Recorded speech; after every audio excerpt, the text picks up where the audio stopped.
And how do you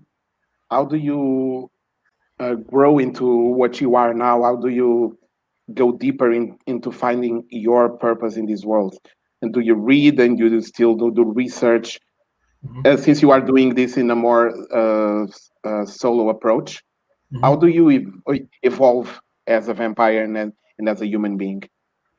Just like you said, research is a good starting point. It will only take you so far. I have like can recommend books if you like for people who are interested in that sort of thing. Um, but you also have to get out there and live it. You have to like go to events if you can. I've gone, I go to clubs, goth events. The goth. There are a lot of scenes that overlap with vampires. So even if there aren't other, quote unquote vampires there, you can still bring that same energy, or that same energy is still there as well. So some of those scenes will be the goth scene, the alternative punk, all that kind of scene. The BDSM scene, that's the kind of crazy one, and the cosplay and kind of like any convention scene, your Comic Cons and those type of things, and the occult scene as well too.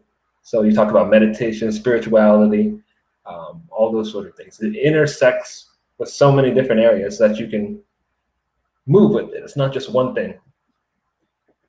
Mhm. No, really interesting. I was watching before we start talking. I was watching some documentaries and some movies and some interviews about vampires and about the origin of the mythology of vampires. So what we know now uh, and the book who made it famous is Dracula by Bram Stoker. Yeah. It was the latest book who really brought back the vampire and the current image we have of vampires to pop culture, in a Yeah. way. And then it evolved to cinema and to theater, right? And then it really became an obsession in our pop culture. And lately, those movies, Underworld and Blade and Interview with the Vampire and so many others. Uh, but I was fascinated to also find out that actually it dates to the prehistory. The first relates and paintings and tales of creatures who needed blood to survive.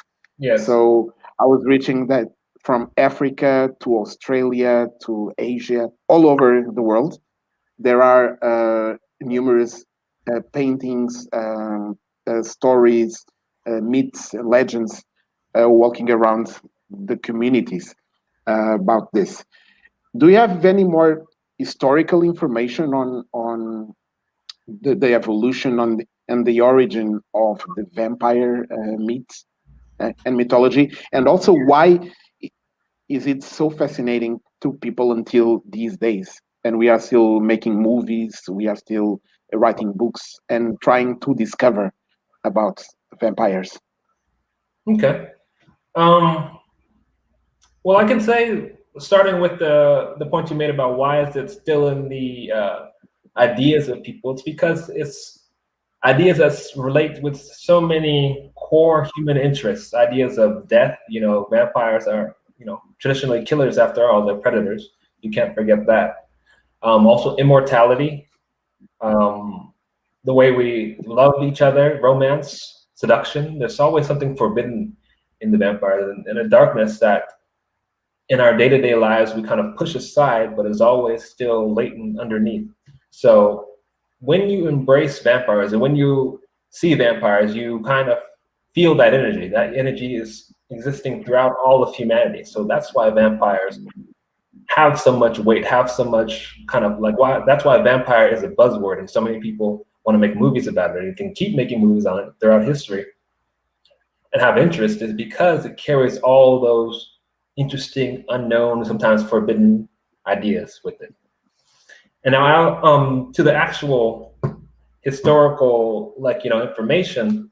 So that can vary depending on the culture. That you hear the tales of Dracula, which are like Transylvania. You hear, like you said, Australia, South America. They talk about they did a lot of sacrifice of people, and that's the vampiric in nature.